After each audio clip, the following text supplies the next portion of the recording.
As they were all leaving the campsite the next morning, the limo driver had to stop because a tree was blocking the road. When Kevin saw the people standing in the road looking at the downed tree, he had a bad feeling. Kevin suddenly said loudly, "We can't stay here. Turn around right away and find another way back to Chicago." His shouting immediately drew everyone's attention. As usual, they thought he was just showing off. One of them said, "What the hell are you shouting for? Who said you could give orders here, you jackass?" Kevin scowled when he heard what they were saying. Just then, the group of men in the road suddenly walked up to the stretch limo, and an anxious-looking man in his 30s asked them for help. "My uncle hurt his leg when the tree fell, and he needs to get to the hospital right away. Can you please help us?" Another man added, "We live nearby, and we were on our way to work when the tree fell." Then one of the other men, who had a strange expression on his face, said, "The traffic's really tied up because of the storm. It'll take way too long for an ambulance to get here. My uncle just can't wait that long." "Don't listen to them. We need to get out of here right now. You piece of trash. Don't you have any conscience? Can't you see that someone's been injured?"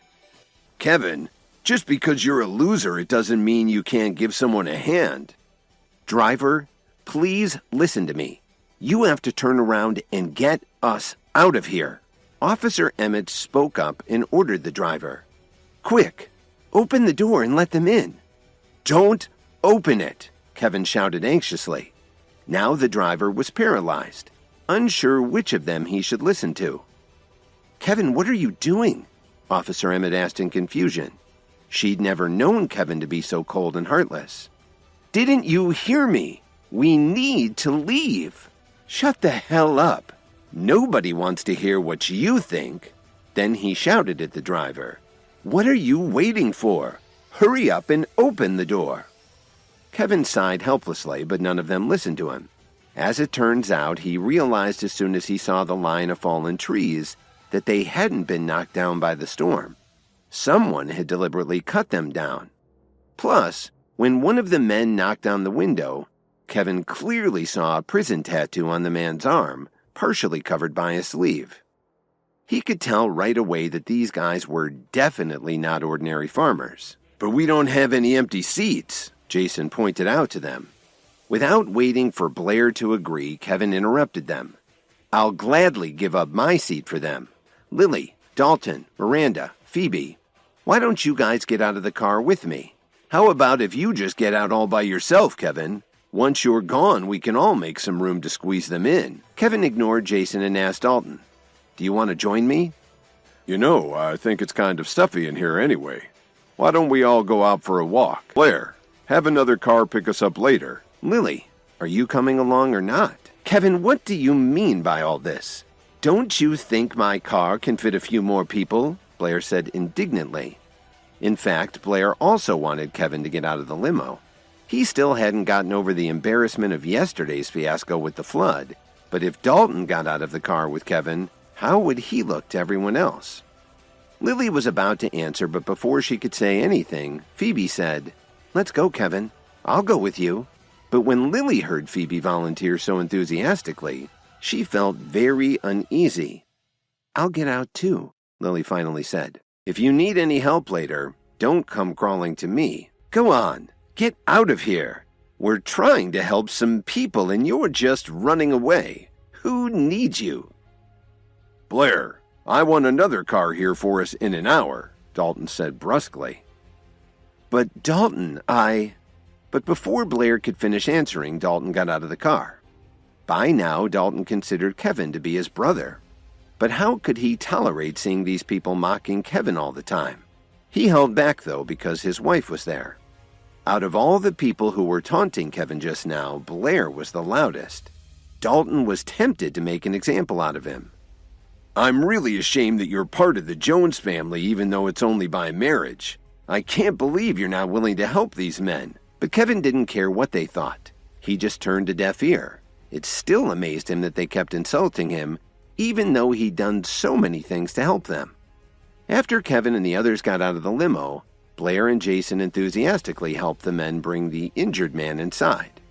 Actually, Officer Emmett had wanted to leave with Kevin, but She figured that it was her duty to offer assistance to the injured man. And on top of that, she was still seeing Blair. If she left with Kevin, how would that make her fiancé look? That Kevin is a real good-for-nothing. How could he refuse to give a ride to an injured man? Don't worry about him, Jason said.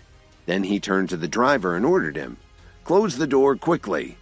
You guys are lucky you ran into us. Otherwise, you'd be in trouble." "Thank you. Thank you very much," the man replied with a cold smile. Then he pulled a very sharp knife out of his jacket and said menacingly, "Nobody move. I know how to use this and I'd hate to have to hurt you." "What the hell are you doing?" Blair was dumbstruck. "What are we doing? Let me explain.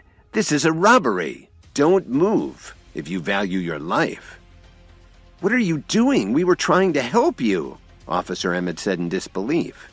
"I've already thanked you for that, but my friends and I need some money. As long as you follow our instructions and hand over all the money you have, I guarantee that you'll all be just fine." "Is this how you treat people who try to help you? Are you a little slow? My uncle wasn't injured at all. There's no need for you to save him," the man said rudely. "But you have been a great help. You know, if the two of you hadn't insisted on letting us in, our plan wouldn't have succeeded." When he said that, Blair, Jason, and the others started to panic. They led such pampered lives, how could they have predicted something like this? "Now do as we say and hand over your money. I don't want to have to say it again. My patience is wearing thin." Now Blair and the others understood why Kevin had reacted the way he did. He could see that there was something wrong with these guys, but he hadn't explained it to them. The funny thing was that Jason and Blair thought they were doing a good deed, but they didn't know that they were being tricked. Officer Emmett decided to take action. She said to the men, "I'm Lieutenant Emmett of the Chicago Police Department. If you know what's good for you, you'll drop your knives and surrender." "Ooh, Lieutenant Emmett of the Chicago PD," the man said sarcastically. "I'm really scared. Wow, you almost frightened me to death." Officer Emmett was about to say something else when the thief interrupted her and viciously replied, "I don't give a shit who you are." She gritted her teeth but didn't say anything more. She was skilled enough to beat these guys all by herself, but the space was really small and pretty crowded. What if she ended up injuring someone by accident? "All you have to do is hand over your cash, and I'll spare your lives," the man snarled. "You're not getting anything from us," Blair said angrily. He was furious. He'd already disappointed Officer Emmett by having someone disguise himself as a cougar so he could act like he was saving everyone. That's why he'd fought with Kevin just now. He wanted his fiancée to see that he was actually very compassionate, but how could he have known that this group of men were planning to rob them? Unfortunately, the man wasn't in the mood to listen to Blair and gave him a powerful blow to the gut. The intense pain made Blair double over. "If you say another word, I'll cut out your tongue." Everyone began to wish they'd gotten out and taken a walk with Phoebe and the others. "Listen, if all you want is money, that's okay. But we don't do a lot of cash business. We don't have much on us right now," Jason tried to explain. "Are you kidding me?" one of the robbers said callously. Jason's face suddenly turned pale. "Don't do it," one of the men suddenly shouted. He hadn't said anything until now, but he looked like he was the leader of the gang. "I know you're all very wealthy. Otherwise, we wouldn't have deliberately waited here for you," the man went on. "So if you don't have any cash, we'll just take everything else. Put all your phones, jewelry, watches, and other valuables in the bag." The man suddenly paused. His gaze swept across everyone's faces before he continued. "I'll bet you don't wear any cheap knockoffs. Am I right? Were you trying to hide this?" the man growled as he snatched a very glitzy watch from Jason's wrist. This really upset Jason. His watch was a rose gold worth at least $400,000, and he loved to flash it around.